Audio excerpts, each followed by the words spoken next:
This is question number 32.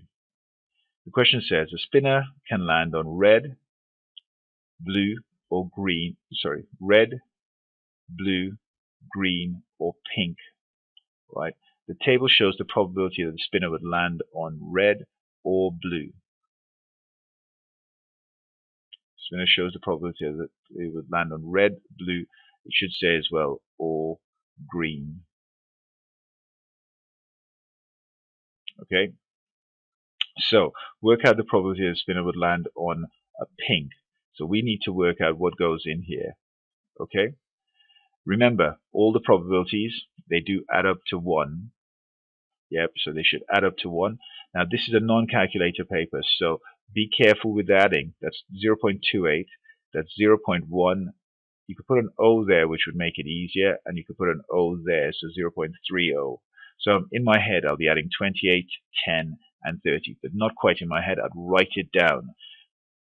28 add 10 is 38, 38 add 30 is 68, 0.68. Be very, very careful. Now that's not your answer, right? Remember, the probabilities add up to 1. So what should this be in order for me to get 1? So I'll do 1 take away 0.68. And again, in your head, you could think 100 take away 68. And that's going to be 32. That's my probability. That's the probability of getting a pink. Pay close attention to it. Very, very common, these types of questions.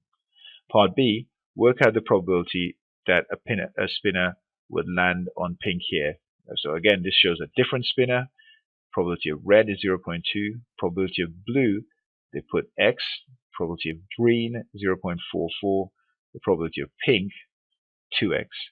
Add up what you see. 0.2 and 0.44, 0.64. If I do that 0 there again, okay, so 20 add 44, 64. Be careful with that. Take your time with it. Make sure you do understand it and can remember to do it.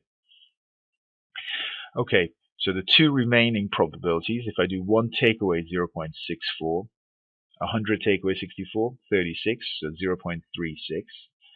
These two are going to add up to 36. So x plus 2x is 3x. That's how I'm getting the 3x there.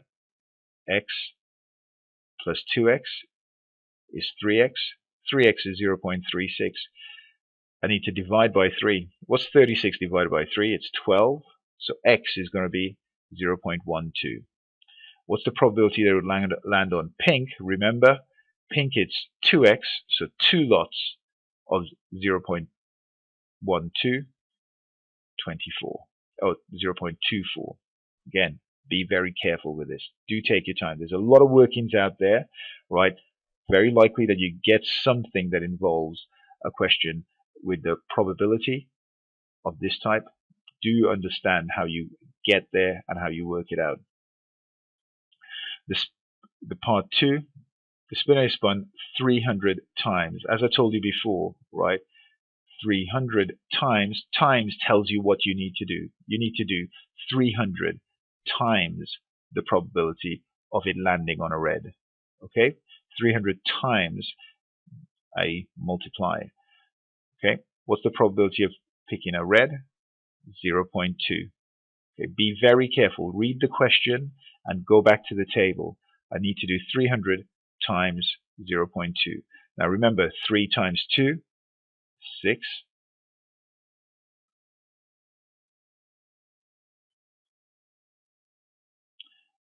I have 2 zeros in there. So if I add on the 2 zeros, I have 1 decimal place in that part. So my answer is going to be 60. Do take your time with this, right? A lot of people do have issues sometimes with the multiplication there and make hard work of it. 3 times 2 gives me 6. There are 2 zeros attached to the 3, so pop in there. Look at the 0.2, 1 decimal place, so claw back 1 decimal place, and your answer is 60. Okay, as I said, this is a straightforward question. If you get something like this, you need to get pretty much all the marks in it.